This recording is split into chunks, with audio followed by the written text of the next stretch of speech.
দর্শক, রাজধানীর জিয়া উদ্যান এলাকায় আছেন সহকর্মী আব্দুল কাদের নাহিদ। সরাসরি চলে যাচ্ছি তার কাছে। নাহিদ, কি অবস্থা দেখছেন বেগম খালেদা জিয়ার সমাধির সামনে? নেতাকর্মী বা সাধারণ মানুষের উপস্থিতি কতটা?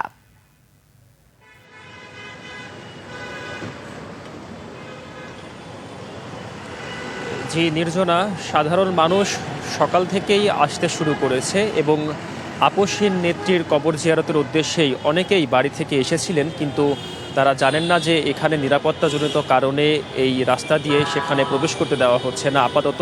এবং এই নেতাকর্মী ছাড়াও মূলত এখন সাধারণ মানুষের সংখ্যায় বেশি। আপনাদেরকে যদি দেখায়, এখানে পুলিশের উপস্থিতিতে এই রাস্তাটি সম্পূর্ণ বন্ধ করে দেওয়া হয়েছে।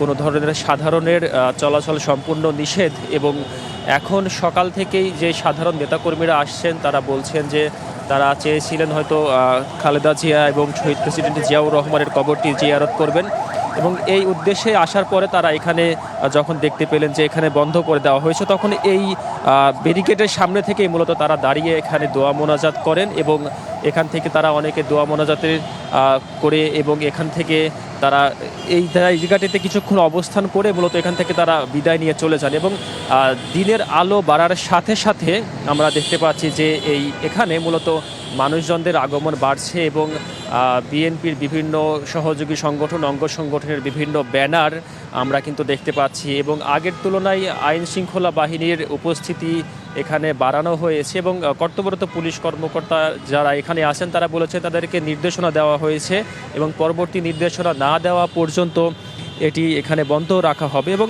আমরা কথা বলতে চাই একজন বিএনপির তৃণমূলের কর্মী, যিনি একসময় স্বৈর শাসনের সময় মূলত তিনি পুলিশের হাতে গ্রেফতার হয়েছিলেন। কি হয়েছিল সেই সময় ঘটনাটি? আপনি তার প্রতি ভালোবাসা কি দেখতে?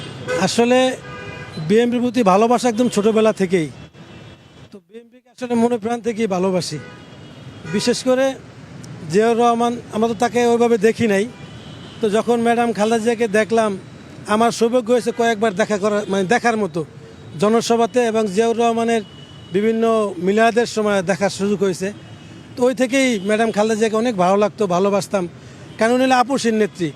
আমরা যখনই বাবার মুখ থেকে শুনতাম যে এরশাদের সময় নির্বাচনে সবাই গেছে, একমাত্র ম্যাডাম খালেদা জিয়া নির্বাচনে যান নাই, তো ওইখান থেকে যে উনি একটা আপসীন নেত্রী হয়ে পুরা বাংলাদেশের আপামর জনসাধারণকে একটা বলিষ্ঠ কণ্ঠস্বরে দাঁড়িয়েছেন, তো ওই ক্ষেত্রেই আমাদের খুব ভালো লাগতো।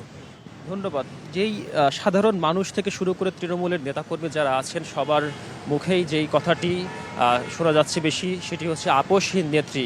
এই কথাটি মূলত তারা এখানে এসে বলছেন এবং নেতাকর্মীরা আস্তে আস্তে এখানে আসতে শুরু করেছিলেন। এই ছিল চন্দ্রিমা উদ্যান থেকে সর্বশেষ অবস্থা।